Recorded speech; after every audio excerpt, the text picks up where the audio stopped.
Halo, assalamualaikum ana ustazah. Sobahul khair. Kaifa halukum? Semoga ana ustazah dalam keadaan sehat walafiat ya nak. Tetap semangat belajarnya. Oke, sebelum kita memulai pembelajaran hari ini, anak ustazah jangan lupa baca doa terlebih dahulu ya nak. Oke, kita lanjutkan ya nak ya pada pembelajaran di tema 4, pada subtema 1, pada pembelajaran 4 dan 5. Oke, tahukah anak ustazah kewajiban yang harus anak ustazah lakukan agar tubuh menjadi sehat? Apa yang sudah anak ustazah ketahui tentang hak mendapatkan makan? Nah, begini ya nak ya. Jadi, kewajiban kita agar tubuh itu menjadi sehat ialah kita harus menjaga pola makan kita. Tidak boleh telat makan. Makanlah makanan yang bergizi dan sehat. Makanan bergizi dan sehat itu seperti apa? Yaitu makanan 4 sehat 5 sempurna. Apa saja ini 4 sehat 5 sempurna? Ada yang tahu anak ustazah?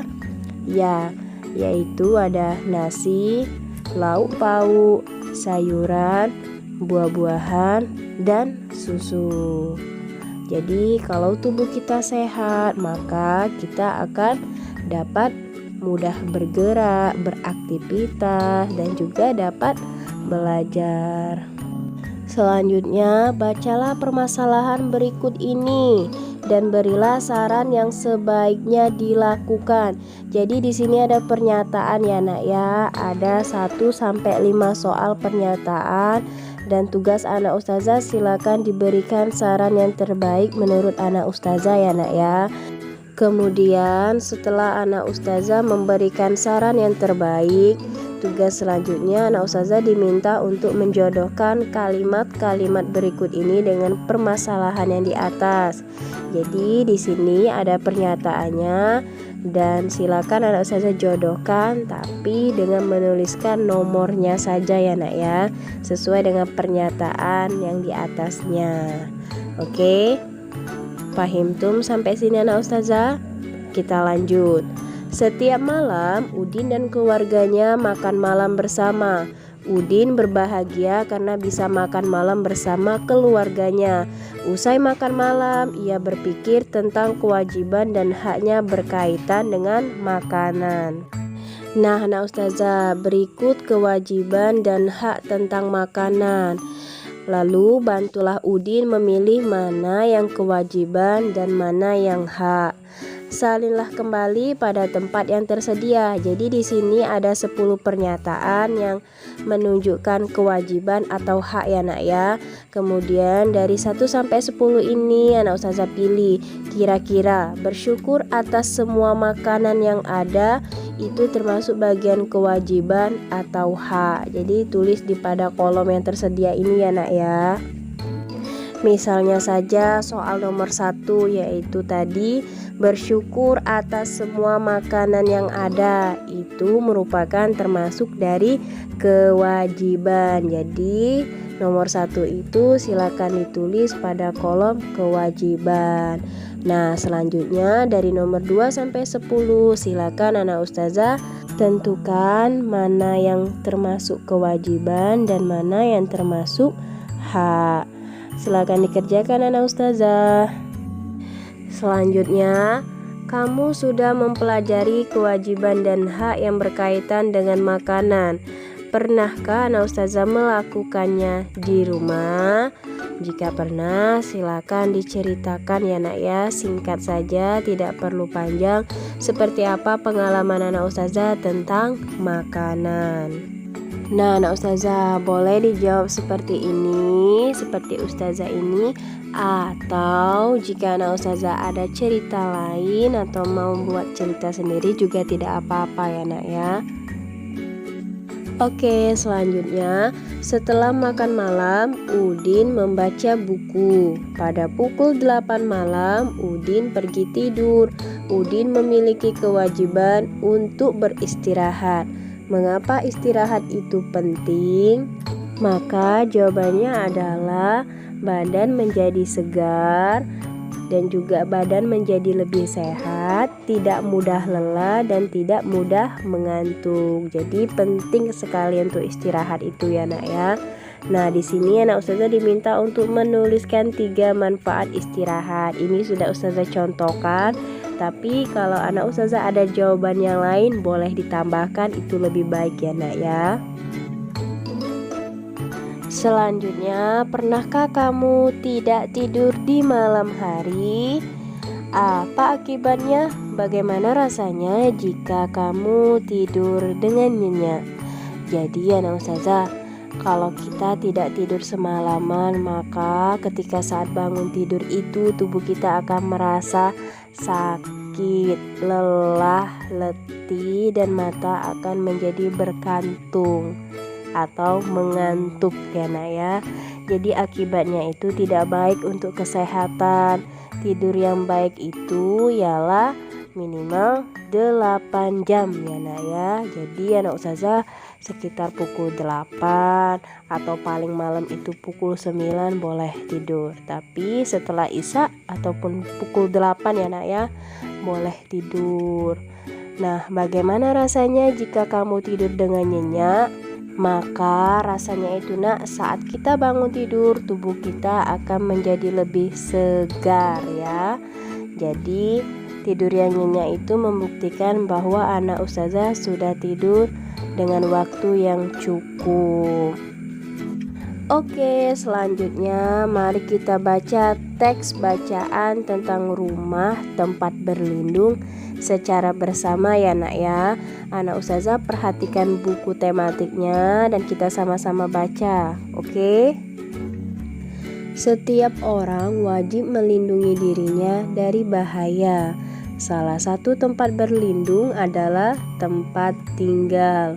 Setiap orang berhak mendapatkan tempat tinggal. Tempat tinggal biasanya berbentuk rumah. Rumah memiliki bentuk yang berbeda-beda, tetapi manfaatnya sama. Rumah merupakan tempat berlindung dan beristirahat. Rumah juga tempat berkumpul bersama keluarga. Kita tidur, mandi, makan, dan melepas lelah itu di rumah. Kita juga belajar banyak hal di rumah. Nah, Udin dan Mutiara mengeluhkan rumah mereka yang bocor. Ibu menasihati mereka agar tetap bersyukur atas semua yang dimiliki. Ibu menyarankan mereka agar melihat orang-orang yang lebih susah. Banyak anak yang tidak memiliki rumah, banyak anak yang tetap bahagia meski rumahnya banjir. Dengan bersyukur maka hati akan senang.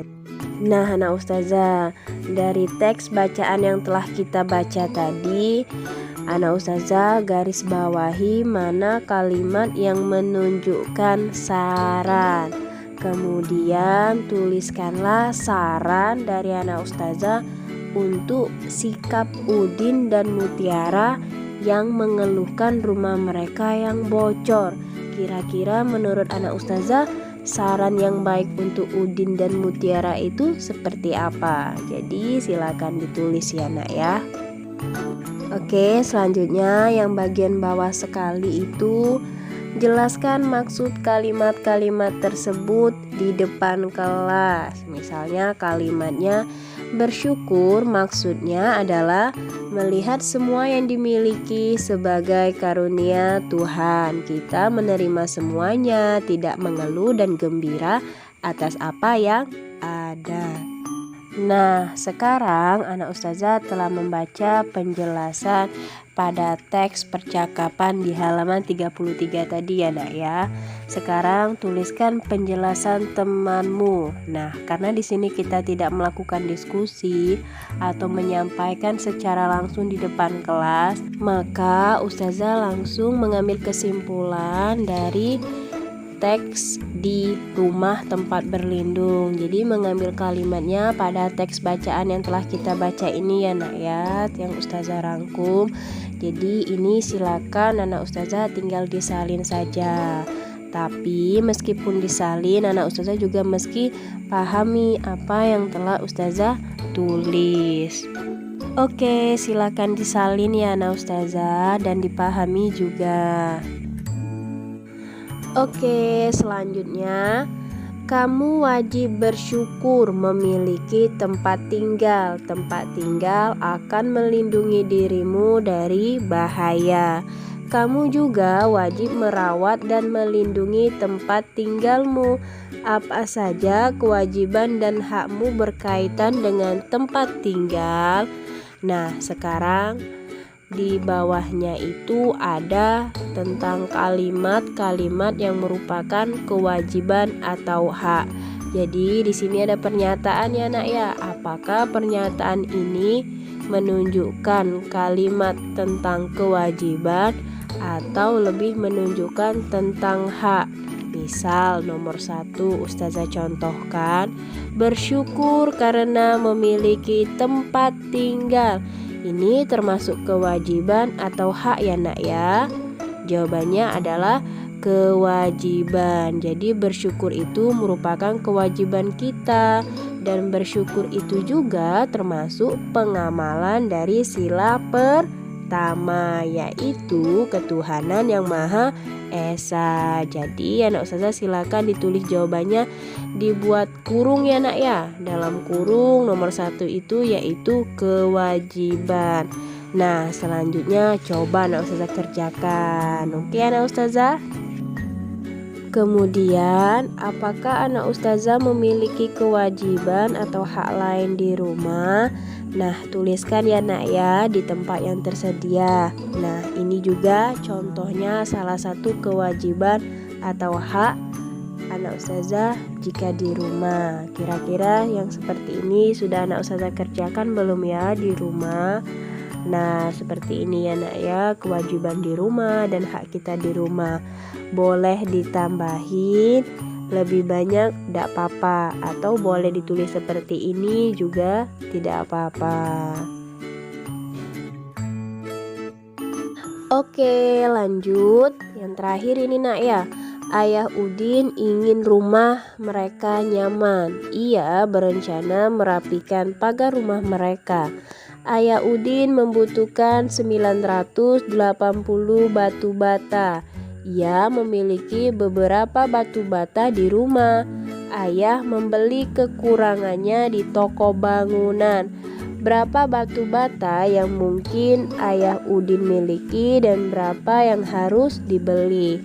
Nah, jadi anak ustazah sama seperti yang sebelum-sebelumnya, anak ustazah diminta untuk membuat kemungkinan. Kira-kira jika batu yang dibutuhkan itu 980, kira-kira berapa batu yang mesti disiapkan dan harus dibeli ayah? Misal nomor 1 contohnya yaitu 400 ditambah 580, maka hasilnya adalah 980. Jadi yang namanya kemungkinan itu anak ustazah, misal angkanya tadi 980, maka anak ustazah mencari angka yang hasilnya adalah 980. Itu contoh yang pertama. Nah, selanjutnya bisa anak ustazah cari kemungkinan angka lain yang hasilnya tetap sama, yaitu 980. Oke, paham tuh mana ustazah? Oke, sampai situ dulu ya nak ya pembelajarannya. Silakan dikerjakan tugas yang ustazah berikan dan tidak perlu dikerjakan jika tugasnya tidak ustazah minta. Oke. Alhamdulillah pembelajaran kita hari ini selesai. Barakallahu fikum ana ustazah. Syukron atas pembelajaran hari ini. Semoga berkah dan anak ustazah semakin lebih paham. Oke, wassalamualaikum.